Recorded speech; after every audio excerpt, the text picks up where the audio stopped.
pause button work. Hey, everybody, what's happening? Thursday day. This is weird, but it's time for another episode of Thrifty Business. I'm your one host, Jay. Hello, how are you? And with me is Debbie. What's happening, Debbie? Hi, everybody. That's weird. What's weird? Being on this time of the day. Oh, hey, we work from home. We can be on whenever we want. And that the joys. And here's why we're on this time of the day. Time for Jay's Tiki Talk. Each week I drink a different rum out of a different tiki mug, and I try and match it up to our guests. And our guest this week is finally here. I was waiting for that right moment to have her on. Cara Volchoff, my producer of Thrift Hunters, my friend. How the heck are you, girl? Hi, Jason. I'm fantastic. I'm so happy to be here. So what I do is I match up the rum, and I'm going to show this rum. People are going to go, well, how's that match up to Cara? So this is Havana Club Cuban rum. And it's like, well, you can't get in the States, but when I hung out with Cara in Montreal, where she lives, you can drink it there at every bar. So we drank a lot of Havana Club. Nice. And this is a Trader Vic's mug because we had an awesome crew dinner at Trader Vic's in Atlanta. So we'll be showing some pictures from that in a little bit here. So cheers. Thanks for coming on. Nice. We did. Thank you. That was fantastic night. What you drinking today, Dad? My mermaid mug that we got at Frankie's. It was a very special release, and Jason was smart enough to catch on, and we all flew over there and we each got one.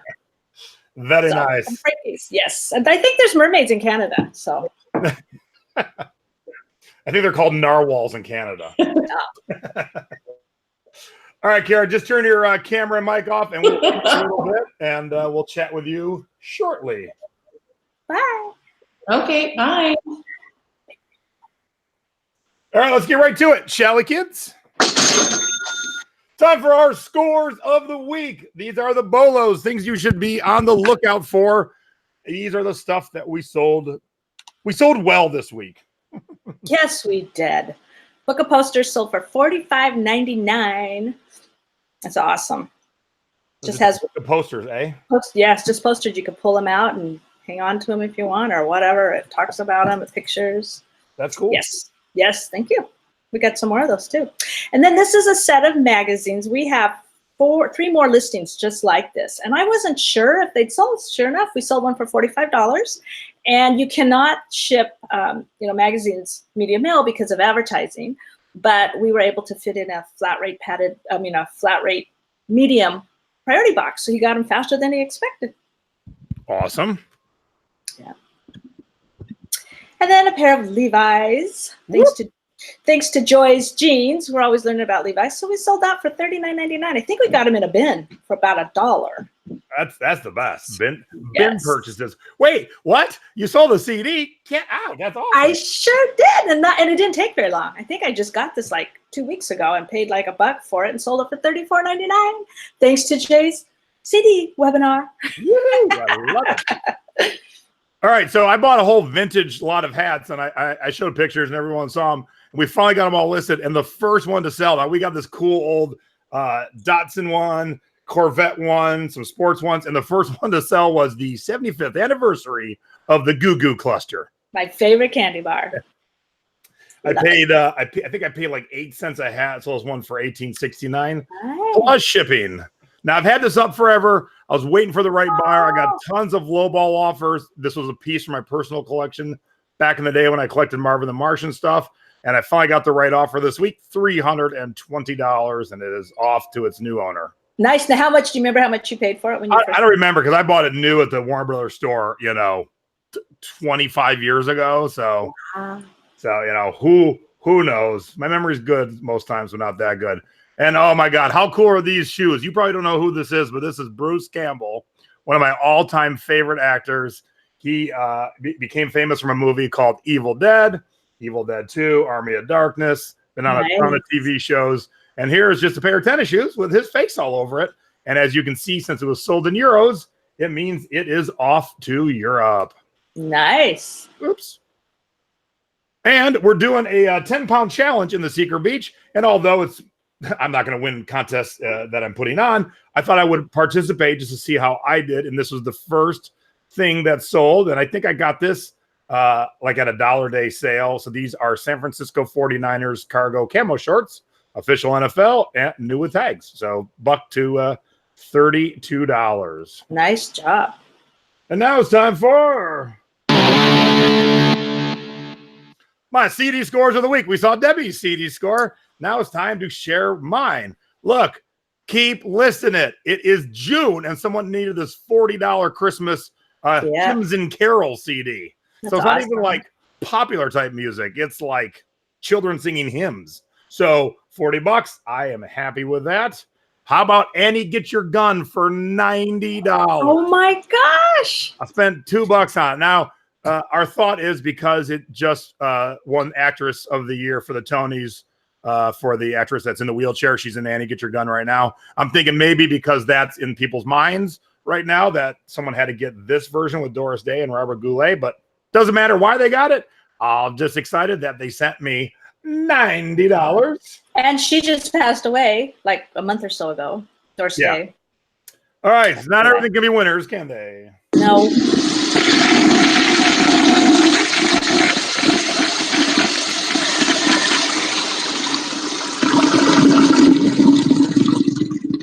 Now it's time for our duds of the week. Do not let our mistakes be yours. Now, wait a minute, Deb. Didn't we see this back as a dud like 2 weeks ago?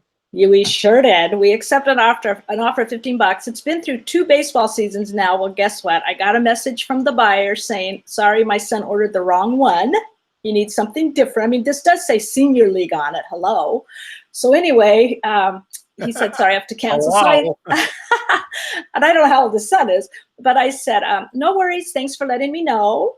And I just canceled. And I didn't go in the groups and cry and whine and say, oh my gosh, because sometimes people say, hey, it's a legal contract. They have to buy. No, if someone says, I got the wrong thing, okay, thanks. Just move on and relist it. Right before we went live, I got a return that's coming back on Amazon for a $50 CD I sold, but the buyer was very honest. He said, I ordered the wrong CD, so I will pay for the shipping back. I would just like a refund, which is fine. You know, no biggie. Yeah. Most people on the average are honest. The average is not dishonest. So right. And it's business. You just move on. Don't spend some time worrying about it. Okay.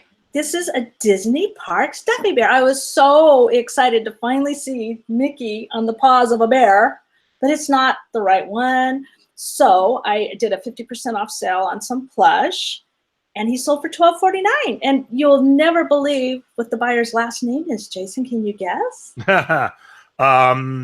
Duffy? Yeah, you won. Duffy. Yeah, and I actually have another Duffy too that's I'm like, oh, am I ever gonna find, like you had that white whale post in one of the groups. What are you looking for? I want the real the Duffy that's $1,200. That's what I'm looking for. Don't forget that'd be the pre-Duffy. Pre-Duffy, that's right. All right, these I thought they were cool. Definitely on the short side. You know, these are old school shorts, and I travel in a very dense vintage crowd. A lot of the people we hang out with, they wear a lot of vintage clothes. So I thought this would be great. I finally got $15 offer and I took it. Wasn't all that exciting, but it moved on. And this is a current one that I have had live forever, and they used to do quite well. Lily Pulitzer would do these co-branded bags. So like, you know, you go into Estee Lauder, you buy a bunch of makeup, and they give you this Lily Pulitzer bag. Right. So you could never buy it. You only had to get it free with purchase, but you had to purchase something. So I figured, you know, someone would want it. And I've sold tons of these, but for whatever reason, this one just won't sell. So if anybody's watching, go over to Tiki Pug Music on eBay. I'll happily accept $10 and it's free shipping. Nice. Ooh, I love the colors. All right, now it's time for where in the world did our stuff go? If you are not selling internationally, you are leaving out 7.3 billion with a B potential customers. That's right. This sold to Waterloo, Belgium for $34.99. And that's not one of your big popular labels. That's why I put in their island collection. But look at the graphics on that. So we were happy. It's no fair that you got an easy city. Oh, Waterloo. That's tough. So mine was actually, funny enough, just below yours a little bit. Marina di Grosseto in Italy. This is Thornium. It is speed death metal. So, and it was funny because he asked me if I had any other death metal, and I showed him what I had, and he didn't like anything else I had. But you know, I was happy to talk to a customer who might have wanted to buy more stuff. So even though it didn't work out, it's cool. And he'll probably now keep an eye on my stuff because not only did I have what he wanted, I was happy to oblige and say, here's the other stuff I have too. So nice. So our stuff goes worldwide. You should be shipping worldwide too. It is super duper easy nowadays. I was just going to say that. It's so easy. All right. Now it's time for... Oh, not that one. Not that one.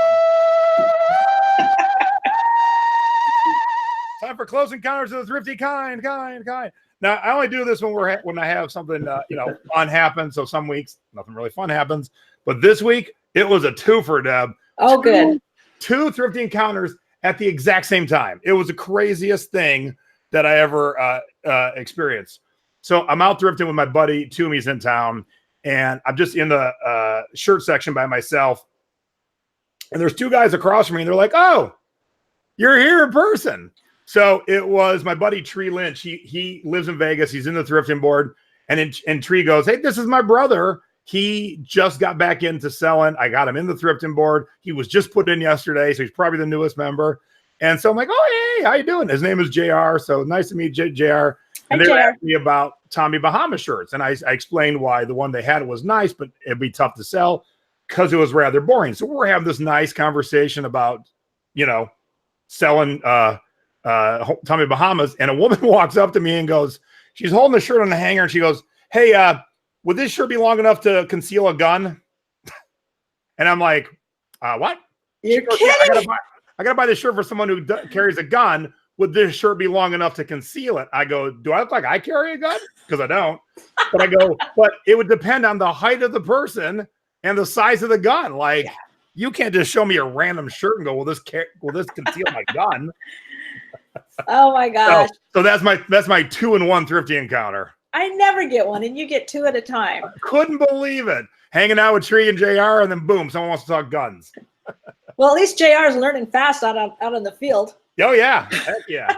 All right, now it's time for our thrifty tip of the week. Little tips and tricks to help you out when you are out and about sourcing. Don't overlook the retirement village, the retirement centers, rummage sales. We have one in, I'm not going to say where it's at. It's one of our honeypots. And we try to go hit it once a month. But there's fabulous stuff that you will find in these, retirement and senior center sales. So keep an eye out, check the newspapers or wherever to find some of these, because the stuff it's amazing. Some of it, I just stand there and think, wow, my grandma had all this stuff. Yeah, I've gotten good stuff at senior center. Like they'll take the party room and do like a big sale. And yeah. Good stuff there. All right, so this is my tip. I didn't have one today, so I stopped into Savers in Crazy Town, and right away I got one. Steve Martin, most of you know him as a comedic actor, stand-up comedian. He is also a banjo player, and he has a group called the Steep Canyon Rangers that he plays with. And oftentimes he'll go on tour stand-up with Martin Short, and then he'll play a concert as part of the stand-up. And so there are a lot of autograph ones because you can buy them autographed at the merch booth. So when you're out thrifting, if you see the spine that says Steve Martin and it's always going to be the Steep Canyon Ranchers, and just grab it, look at it, open it up. Sometimes it's on the cover, sometimes it's in the booklet. And just to show you, this one sold around $50. The other title sold for $12.66, but without the autographs, it sells for $3.58. So wow. So keep your eyes. Anytime you see it, just pull it out, and if it's signed, definitely bring it home and flip it. That's an awesome tip, because you wouldn't think that they'd all be autographed, but they're not all autographed, but they're because they sell them autographed. Right. You can often find it better than other titles, other artists autographed. Easier to find. Come on. Oops. There we go. My buttons aren't working. All right, now it's time for You've Got to Be Shipping Me. Little tips and tricks, what to do and what not to do when it comes to shipping. Okay, as we all know, the dim weight, dimension weight, whatever is in effect And a lot of people are struggling and having issues because things they sold now, or they had listed, or they sold now all of a sudden. So I have this bear, see, I brought him with me. He's really soft and I can smush him down. Well, I have him in a 12 by 12 by 12 box, which is technically, they're really a 13, 13, 13. So what I did was I used my nifty Bubble Fast box resizer. And if we took enough inches off that, now instead of 12, it's a 9. And I just smushed him harder and he can be in there. eBay used to, this is an eBay box. They're not selling this size anymore, sadly. There is another size, a 16 by 12 by 8. And you always want to double check your measurements because that's really a 16 by 13 by 9. So if we take an inch off, then the bear can go in that box too. So you have to make sure you know what you're doing and try to get everything under a cubic foot. And you want to take your length times your width times your height and divide it by 1728 to get a cubic foot. So smush your things down in. Find ways to shrink them, to get them in the box, to keep it under a cubic foot.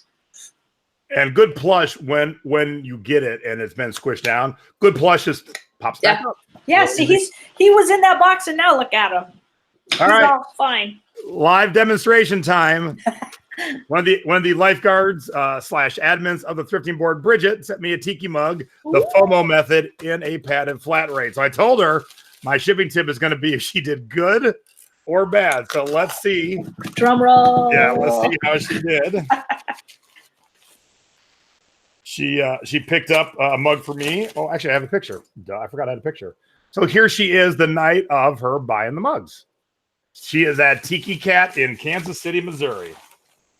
Nice. All right, so inside the padded flat rate is a box, and that's the magic of the padded flat rate because you can have a nice strong box in the padded flat rate. So, ta-da. I don't know if it would make me smile more if it was broke or if it wasn't. Oh. So here it is in bubble. So let me cut that off real quick. So far, so good. Oh, yeah. And it's especially the modern tiki mugs. They're very thick for the most part. So they're already a pretty substantial item. And you're not trying to ship a 1700s teacup. All right. Bam. There we go. So she shipped this 2-pound mug for $7.33. Oh, I love that mug. Good job, Bridget. Yay. Well, thank you, Bridget. And good job. Now, I do have an old FOMO video that I'm going to remake because the voice didn't line up with the sound. And I need to make a cleaner video. So I'm going to make a new one this weekend. So stay tuned for that. If you've never FOMO'd, I will show you how. Okay, I want to ask you a question because I've been wondering this too. Mark Corbett in the chat is asking, do you have to use cardboard to ship a plushie? How do we, you could put things in a big poly bag, but how do you measure it? How do I keep that all under a cubic foot? And I don't know how to measure. Yeah, you'd have to suck out the air in a hefty duty bag and then kind of measure it and hope, you got to be a little bit accurate, which will be a little trickier on the poly bags. Yeah, and nowadays with this cubic foot new thing going in, it's kind of risky, I think, to take that chance. So, okay, good. All right, good so question. I do little 2-3 minute videos. They're tiki mug unboxings, kind of like the kids do unboxings of toys. I do a tiki mug unboxings, and it's always a lesson in shipping, well or not so well. 2 weeks ago, I got my mug shipped with trash. This week, the mug was fine. The packaging was fine, but they overpaid for shipping. And that's just silly. So make sure you watch that when you're done today. Just head over to my YouTube channel, look for Tiki Mug Unboxing. And this is the most recent one. And I'll show you how they overpaid and how much they could have saved.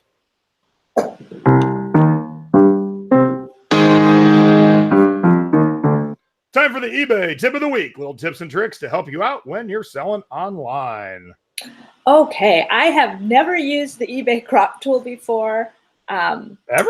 No. And you know why? Because I was afraid if I used it, I would lose the click to enlarge. Because if your pictures aren't the right size, you can lose that ability. Because I see listings and I want to enlarge it, but it's not there. So I took my little charm bracelet and you can just click the little square there, the thing on the left, and crop it down how you want it. You can see how I did mine and save, and poof, there it is. And it still has the click to enlarge thing on it. So now I'm going to be going crazy with that.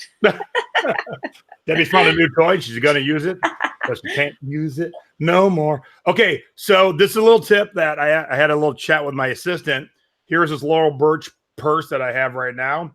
And, here are the shots that she has inside the purse. So you can see some of it and a little bit there and a little bit there.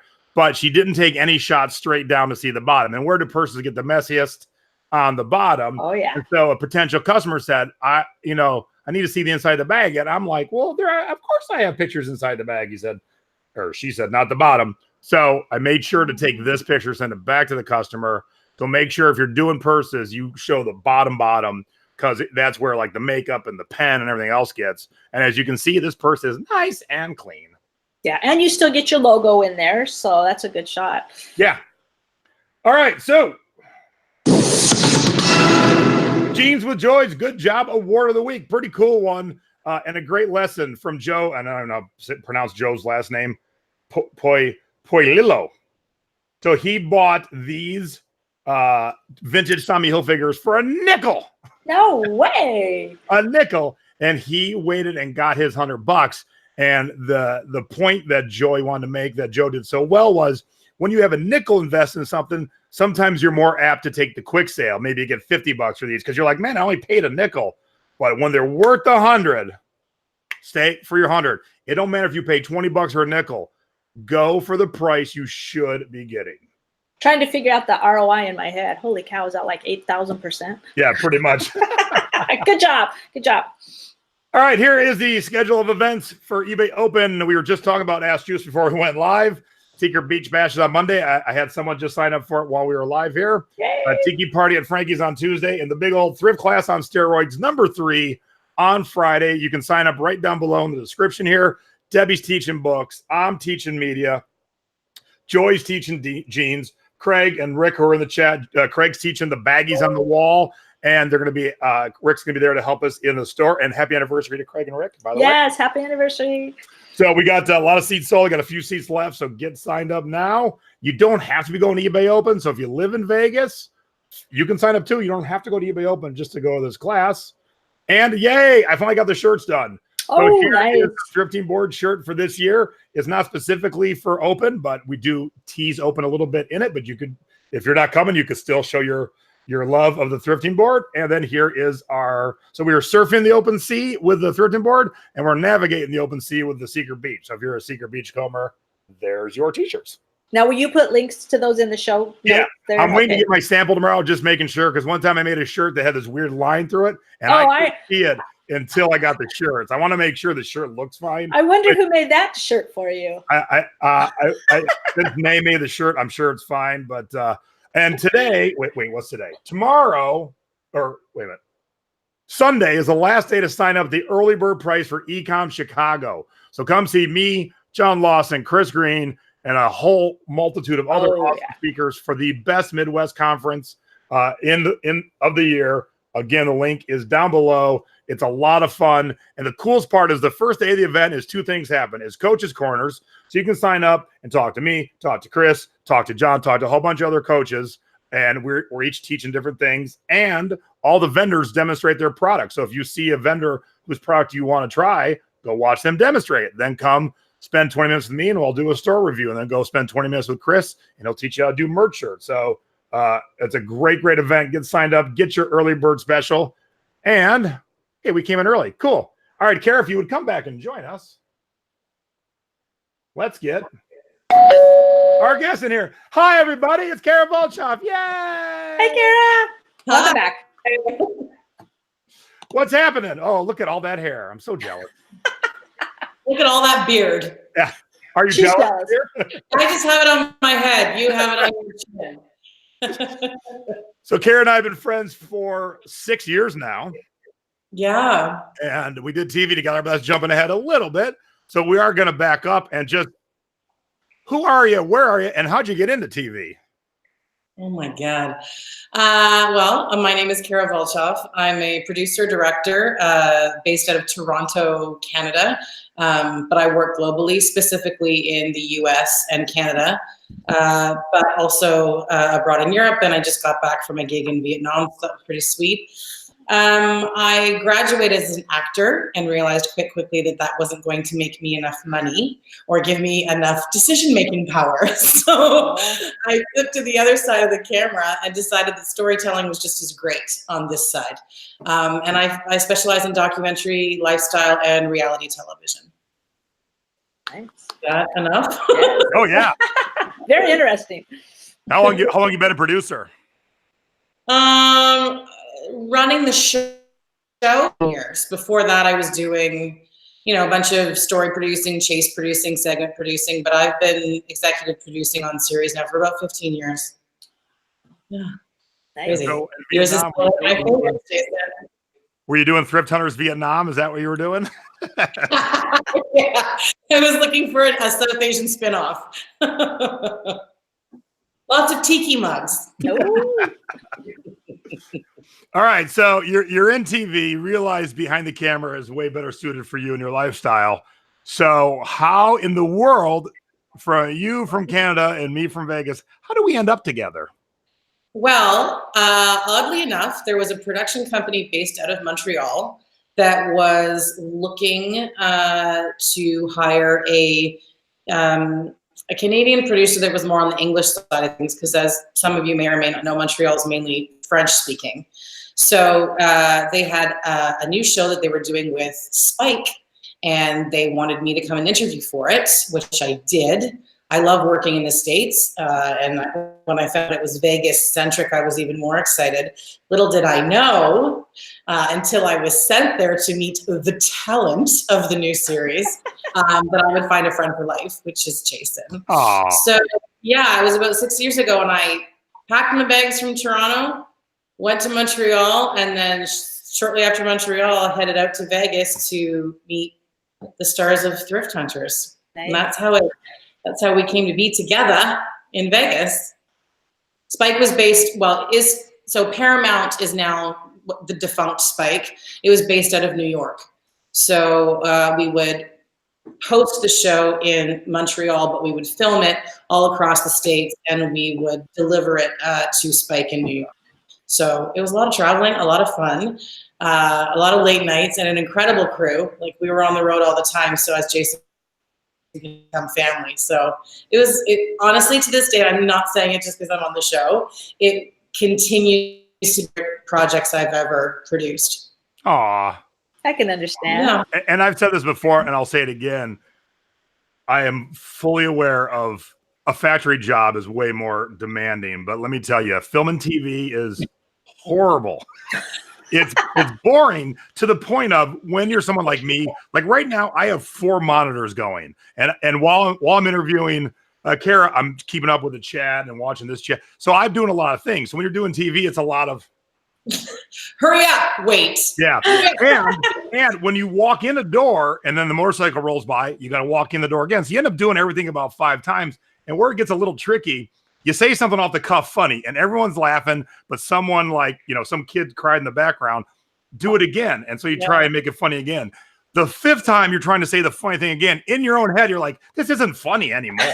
Does it still sound funny outwardly? I don't even know. And then we had friends come film with us, and they would only film for like 3 hours one day. And they're like, this sucks. I'm like, yeah, we put in like 17-hour days. And look, I'm not saying TV's hard work as opposed to digging ditches and laying bricks, but it is a lot of hurry up and wait. It is. I mean, and as you're saying, it's anything from a plane's flying overhead to the air conditioner kicked on to it's insane. But I think you can attest to the finished product. When you see it, you're happy that we took the time to do it right. Oh yeah. The finished product, for a couple of reasons. It blows my mind when actors, and I'm not saying I'm an actor, but it blows my mind when actors who say they don't watch their own stuff, especially nowadays when you're in these really full of special effects. So what you're filming and what the end product is totally different. And so to never see what it looks like for you to be Captain Marvel, now I don't know if Brie Larson does or doesn't, but it just seems weird to me. And so we filmed and traveled about 50 hours per episode, which is 18 minutes. Yeah. And so I wanted to see what my 50 hours turned into. It's 18 minutes. And were you happy? Oh, so much fun. So much fun. The end product, and the best part was all the people I've met. A lot of you in the chat, we became friends because of the show, and that's the best part is meeting people. And to this day, people still recognize me, and it hasn't been on the air for years now. But one of the best ones ever. I was thrifting with some friends, our good friends Ann and Frank, in Vegas. And it was one of those days where I was just being silly, and I was like riding bicycles in the store, just doing silly stuff. And this little Asian guy, and this was after the first season, this little Asian guy, I swear he kept taking a picture of me, but I could never catch him. And when I would walk over, his camera would be open. And I'm just like, but I never caught him. So like 4 days later, my buddy Tony messages me and he goes, hey, was a little Asian man taking photos of you the other day in a thrift store? I go, I knew it. Wait, how do you know? He goes, that's my husband. He loves you on TV, but he was too shy to say hi. Oh, how sweet. And every picture he got of me, I look like this because he just snapped at that moment. But it was like one of the funnest thrift days ever. But yeah, so I have you to thank for that, Cara. I met a lot of great people, and it was quite fun. The end result was very fun. Well, and I walked into it, I really hadn't known a thing about thrifting at all.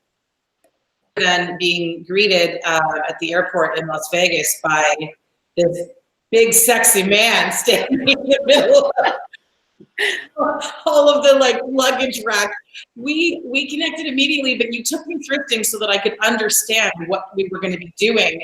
And I geeked out on it immediately. When you like shirts, I'm like, what about this one? It's Cirque du Soleil and the Beatles. It's a double hit. She's good. Oh yeah, Debbie, it was so crazy because no one had ever thrifted in the whole crew, Deb. So you know they came into our world and we're in their world and they're going, how do we do TV? What a perfect marriage! Perfect marriage. And I remember the first day of filming. Go ahead, Cara. Oh no, I was just gonna say, like, to this day, from the first time I heard your voice in the airport to today, it is one of the most recognizable voices. You have such a recognizable voice that I think it was made for, you know, what you're doing, because I'm sure you get that all the time. Like people tell you all the time, your voice is so unique. Do you get that? Yeah, you know, it's hard to hide 6'5", 280 pounds, but you can sometimes, but I can't hide my voice. We had just, season 1 had just aired.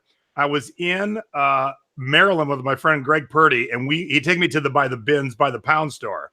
And at these bins, they push out the big boxes, like the boxes that, Debbie, if you try to get in them, your feet would be off the ground, and people bring their own stools. And so all this fresh box would come out, and there was like 7 people in the box, like digging for stuff. Oh and my gosh. friend Greg goes, hey, Jake, come here. I want to show you something. And I go, oh, I'll be right there. And from inside the box, I heard, is that the guy from Thrift Hunters? And, I mean, she pops her head up. She's like, it is the guy from Thrift Hunters. Oh my God, Jack in the Box. Yeah. So my voice, definitely makes me. So can I ask Cara a question? Oh yeah, totally. Our lifeguard, Angela Ritchie, wants to know: does Cara still love to thrift?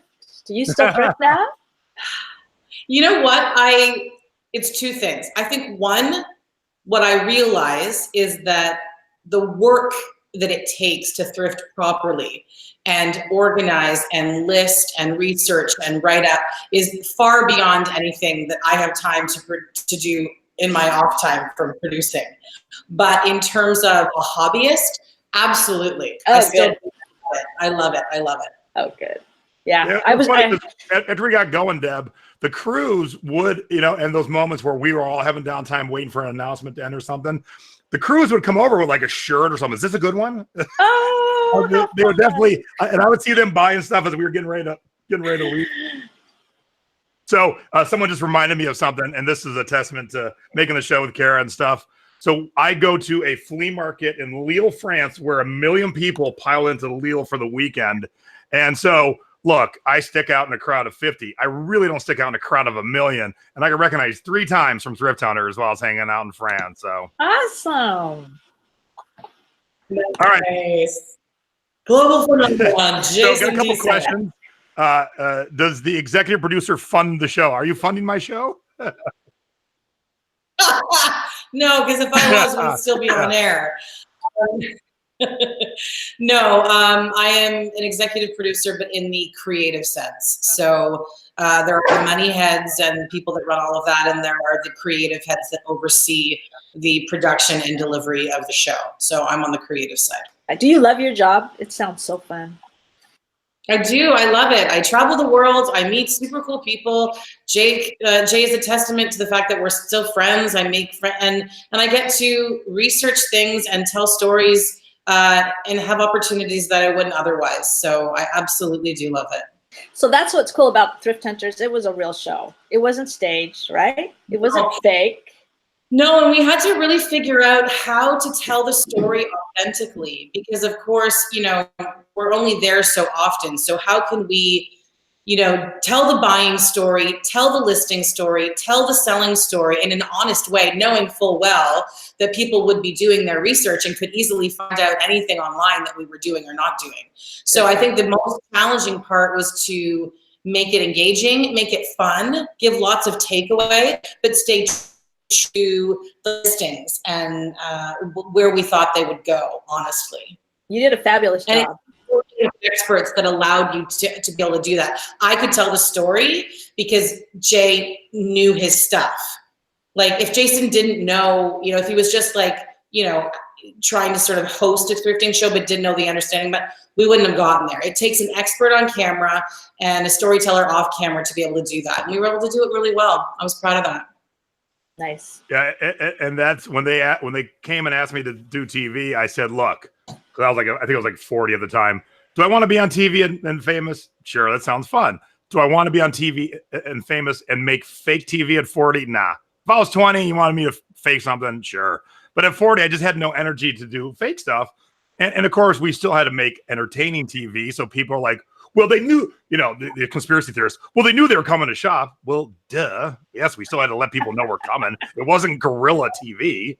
But still, whatever was in the store, we bought, we sold it. And back then, you could easily research anyone's sold, especially through Terapeak. Right. And so when people would call bullshit, I'm like, just go look at our solds. We showed both our IDs everywhere. And so it was super duper easy to see that everything was on the up and up. But yet, that was not enough for some people. But I do have some pictures we want to share because that brings me to a point about the nuttiest conspiracy theory of the whole show. So let me get this up here. All right. Can't wait. And this, and Cara and I both shared pictures, so she doesn't know what I'm about to share. Oh no. So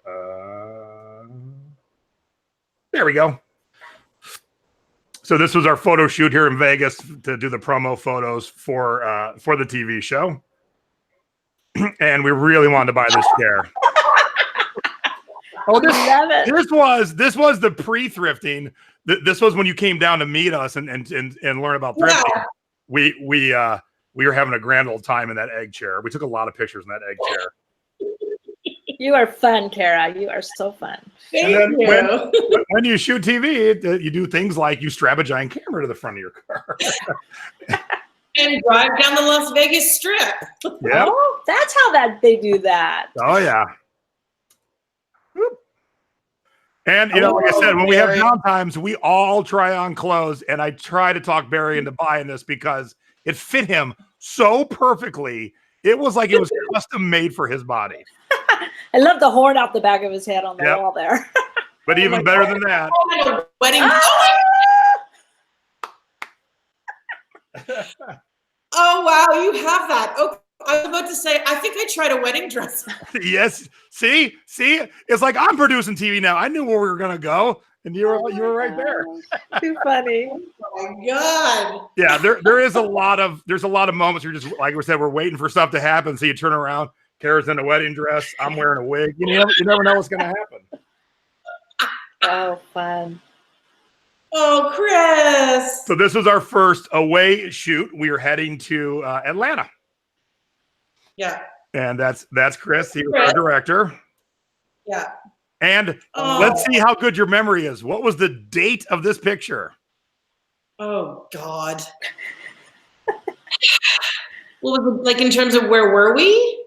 The actual date on the calendar. What date was this? Oh, my God. How would I know that? Well, his beard is about half the length, so does that give you... So I wore my pink and red shirt because we were each other's dates on Valentine's Day. Valentine's Day. Yes, yes, yes. Nice. Yeah, we were down in Atlanta filming, so Cara was Stacy Stillins indeed. So when we filmed here at the house, we did our interview segments in front of my tiki bar. And if you watch the show and you had eagle eyes, if you see me, me on the left, not the me on the right, over my head to the left of my head is a tiki mug. I change that mug every show. So if you really pay attention to the background, there was always new tiki mugs in the background. So, you know, I love spotting things in backgrounds of shows and movies. So I did that for people who are like me. I never caught on. Figures. So here's another day of us. I could tell this was a rough night for Barry based on his hair. Yep.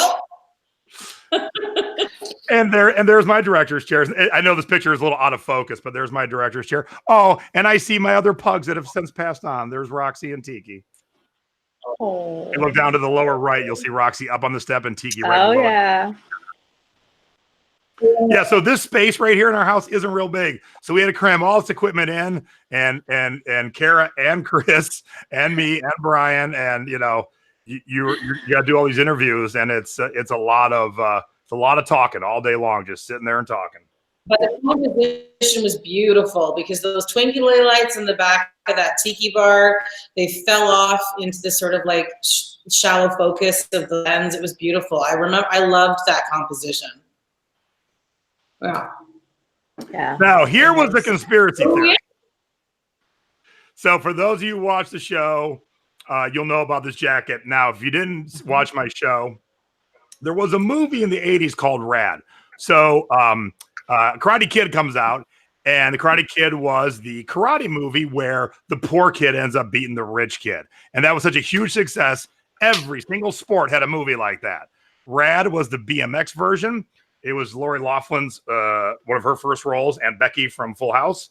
And so this movie never came out. It has since, but never made it to DVD. The soundtrack never made it past cassette and vinyl. And so when you found these things, you could sell the vinyl soundtrack for $100 because it was never commercially available on CD. And it was such a small movie that found a cult following after the fact.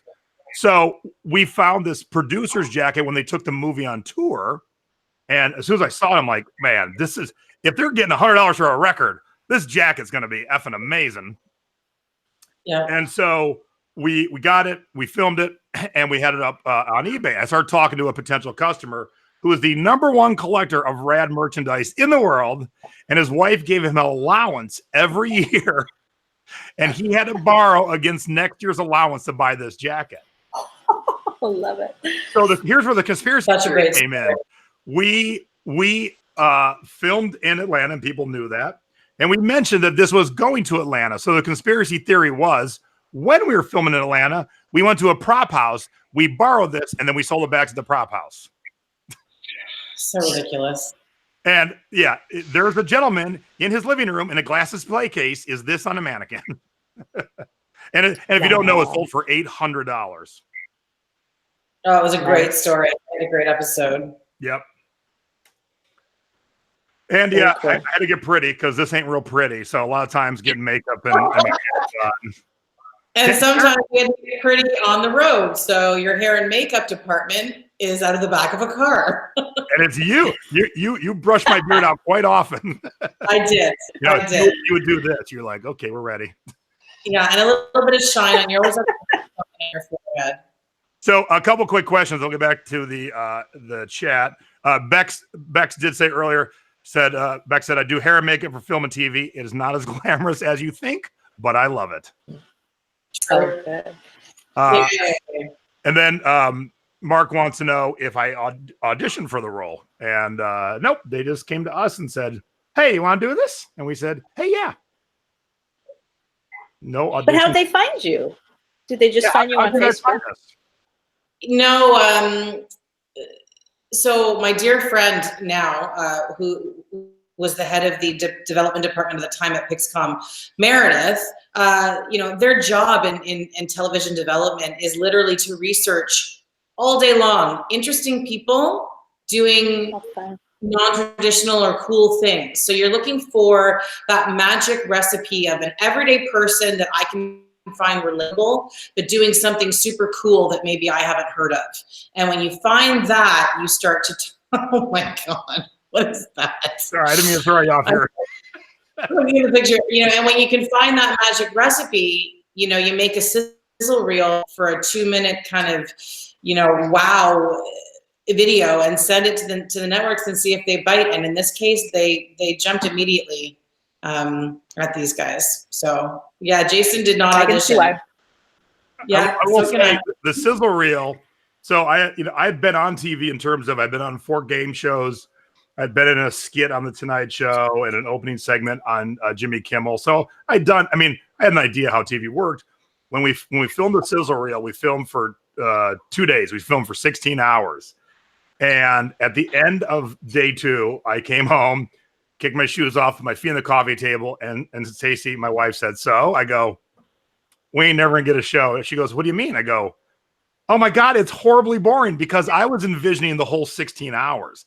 I wasn't thinking about the nuggets that get pulled out of 16 hours. And I go, holy shit, I can shop all day, but when you have to shop and talk the entire time, it's a whole different ballgame. But then they sent us back 16 hours turns into 8 minutes. And oh my God, that looks so much fun. Yeah.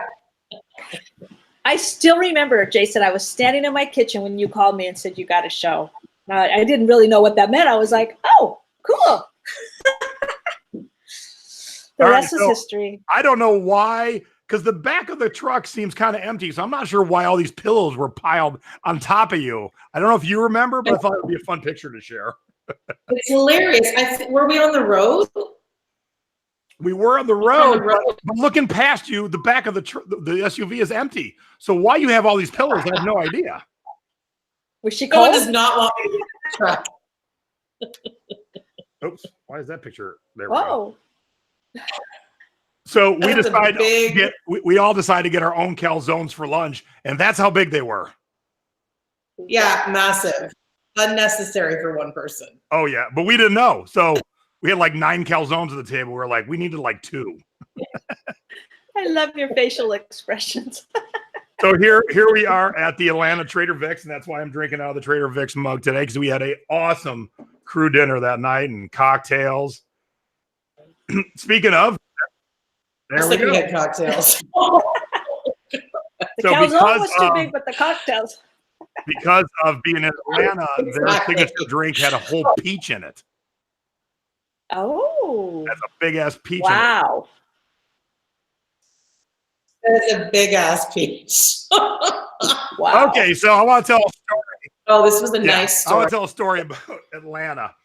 So you film all day and you move from here to there and here to there and here to there. And so we had just got done filming at this awesome sale inside a used store place. It was such a cool sale. A new used store place opened up, and all the dog rescues in Atlanta to debut the new used store place would bring like stuff to sell. So they open up all the things, and you walk up and down and you shop. So it was cool as hell. So the crew, it takes a while to pack up the gear. So we have the Talon car, the crew's got the crew car. And I think our AD said, go ahead on to lunch where we're filming next and then message us where to meet you. I said, okay, cool. So I don't drive slow, and we get right to the next area we're supposed to film in. And I call the AD and I go, okay, assistant director, that is. I go, we're at this 50s diner. And he goes, oh, we're at lunch. And I'm like, wait, what? How could you guys beat us here? Like, I drove straight here. And so he goes, yeah, we're at 603 Main Street. So Brian and I walk over to 603 Main Street, and where I'm standing, it's a boarded up business. And I'm like, what's going on? He goes, you drove over that little bridge, and then it was on the left. I go, I don't drive over a little bridge. And we can't figure it out, and we're both getting fucking annoyed, and so we just hang up on each other. And then Cara calls me back. And she's like, when you drove over the little bridge, I'm like, I didn't drive over any bridge. So what had happened was the crew forgot to put in South Main Street. They put in Main Street. They were on a Main Street 20 miles away. Oh my gosh. And Cara, I forgot the best part. She goes, "How do you know you're in the right place?" I go, "Because I'm looking at where we're filming next," which was Highland Row Antiques. Now, if you see this picture, it's, I don't know if you can tell, but you can see the back wall very plainly from this picture. And so, of course, we walked in before the crew because they're in the wrong town. And we walk in, and this store is like 20 feet by 40 feet. And I'm like, how are we going to film a whole segment here? And we didn't say, hey, we're from the TV show. We were just looking around. And the guy goes, there's a basement, right? I'm like, oh no, yay. So the basement was one of the most magical places we've ever shopped. And it was awesome. It gives but money. That's where we found Skinny Bones. So if anyone in the chat watched the show, do you remember the segment with Skinny Bones? I do. This was a toy that essentially was head, hands, and feet and PVC piping. And that somehow qualified for a toy at some point in the universe of toys. So where is he now? Sold. Oh, he sold. He sold? Oh. He went to Japan. So here's the story. I shared this before. I haven't shared it in a long time. So the night we went to Trader Vic's, we had a few cocktails. We were all feeling pretty good. And everyone went to bed. And I was like, I was still up. I was like, hello, I want to do something. So why does this keep doing that? At 12:30, I decided to take Skinny Bones on a tour of the hotel. So this is Cara's room. And I had him ring the bell and knock, and she never answered. This is 12:30 at night. Yeah, I was passed out, I think. So then he's like hanging out in the foyer by the elevator, like, what should I do now? I know, I'll get a soda. So he got a soda.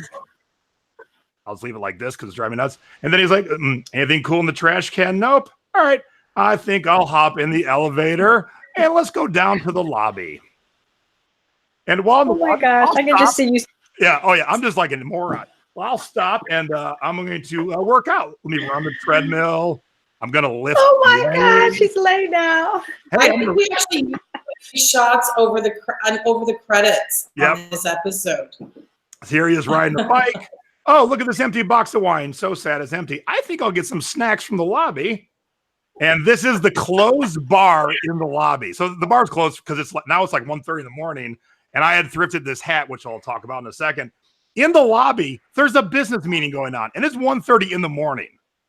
And they were deep into whatever they were talking about, and they see this moron dragging a doll around taking pictures, and the whole meeting just stopped and watched me. And then he's like, oh, hello, is anyone in the business center? I need some brochures. What happens in Atlanta? Please give me your hand. Oh, here it was 12:20 at this point. So then he went and did a little web surfing. And then after all that, he was like, time for bed. Oh, you know what? Nah, I think I gotta go poop. And then I had to drag him, and then he had to go to the hot tub, after a long, hard day. And then when you're done hot tubbing, you take a shower. Oh my gosh. You had a whole sheet that we weren't even aware of. And no one told me to do this. This was just me on my own. And the next day I showed her my phone. I go, hey, look what I did last night. Oh my gosh. I wish someone would have been filming you while you were doing that. Oh, and it took me hours to unwind. That day was just a fun day. We filmed, we had dinner, and this was the rental car on the way back to the airport. Had we bought one more thing, it wouldn't have fit. Because that was the tricky part of traveling, right, Cara? Was getting everything back. Yeah. Yeah, it's one thing to pick it out, buy it, and but when you gotta get home, it's like, oh, how are we doing that? You never throttled us on buying it. You didn't say buy things under 6 by 6 inches. You're like, all right, big pieces of art, sure. But we had to get it home. We shipped a lot. We stuffed a lot, and it was a lot of work getting the stuff to and fro all across the country. Mm-hmm. Sometimes we wore some of it on the airplane. There you go. Like this. Now, I wanted to share this picture only, and the reason the look is on my face like this. Okay, it says Corona Light on the hat. It's a sombrero. 3 separate times in the Atlanta airport, people ask me, did you just get back from Hawaii? What? Hawaii? It's a sombrero that says Corona Light. Hawaii? I don't remember where we are here, though. We are in, that's dinner in Montreal. Oh, okay. Yeah, and that's me laying down the law and you saying that I'm the boss. So I always like that picture because Yep. That's it reminds everyone who's boss. So if you've never seen the show, the opening credit sequence was at the Neon Boneyard here in Las Vegas, where all the old neon signs go. So it was a very long, hot day running around in the sun. You know, again, it was like hot as shit that day. And we were wearing jeans, and you know, we had to film for like 9 hours for like, you know, what was the opening? 20 seconds? 15. Yeah. So here they are doing a little single shots of me. There's Barry on the camera. Oh, right. Photo shoot as well, yeah. And then this is my one rock star moment of my life. That is Carl, the assistant director. Because I'm bald, they didn't want my complexion to change during the day. I had an umbrella guy for one day in my life. Oh, True. I'm like, I can't have it red by the end of the day. I need continuity. And you're not yelling at me because I'm smiling. So, so if you've never seen the show, in the opening sequence, I had to push Brian in the shopping cart, but we're in the dirt. And Cara and Chris are off camera going, push him faster. I'm like, you come push him faster. It's dirt. And he weighs like 300 pounds. oh my gosh. Oh my God. Yeah, I remember saying that. Go faster. I was like, what? And then here's a great shot of the whole crew that day as the sun was setting on our long day at the Neon Boneyard. So great. I love that shot. And then we all had dinner at the Pepper Mill. Oh, I don't. Yeah, that was my birthday actually. Oh yeah. Because you gave me condoms. He gave you what? He gave me like a family-sized box of condoms. I don't know why. You're in Vegas, baby. Well, I'm not that friendly, but anyway. And then here's a couple more crew shots. You know, our crew was quite fun. It was a good crew to work with, and yeah, we had a good time. We all had a good time. Oh, look how cute. Oh, You must not have been yelling at me. And then people always ask me where we filmed the work scenes. That was in Brian's girlfriend at the time's living room. So we had to move all her stuff out, and we filmed in the living room. And I'm going to I think we're going to end on the kiss story, but I have a couple of things from the questions. Did I know Brian before the show? Yeah, I knew Brian for about 6 years before the show. Did they give you a budget to buy the goods? Nope. It was a real show. So when I say nope, it was just our own money. So we just went out and bought stuff with our own money, and then we sold it. And like normal, you keep your own profits. And so they just filmed all that happening. But I do have a question for you from Mark. How does the new technology platforms like YouTube change the way TV storytelling is going? Well, that's a whole other show. But it's a very good question, though. It's in short, the way content's being consumed has changed, but the need for content hasn't. So I think the way we tell stories has definitely become much more bite-sized, right? There's no such thing as appointment television anymore because I can watch it whenever I want. And our attention span has shortened. So it's got to be bite-sized, it's got to be in your face, and it's a very sit-forward experience versus that sit back in your living room, massive TV screen. It's different. It's changing. I don't love all of it, but there definitely are some pluses to it as well. So as a content producer, you have to stay on top of all of the platforms for sure. It's not just about network television anymore. So here, Deb, here's an example of a happy accident. So I bought these 4 giant kiss dolls in New England at an antique store. It was weird. We were buying actual antique stuff. At the last minute, the owner goes, "Hey, I got some kiss dolls." And it didn't go with the rest of the stuff he had in the store because the store was vintage and antique. And he brought these out. I go, "Oh yeah, I'll buy those." So I said to Cara, I said, "Hey, we have Kiss mini golf here in town. Maybe we should do something there." All she heard was the words Kiss and Mini. And next thing you know, we're working with Mini Kiss. oh my gosh. She missed the whole golf part. Hey, but she did the most important thing. Look at that. It was way more fun working with mini kids. That was awesome. Oh my God, they were a hoot. And then here's Cara hanging out with them sans makeup. Oh my Hey, God. who is I this? tell you. Aw. Who's That's the first fourth picture we person? ever took.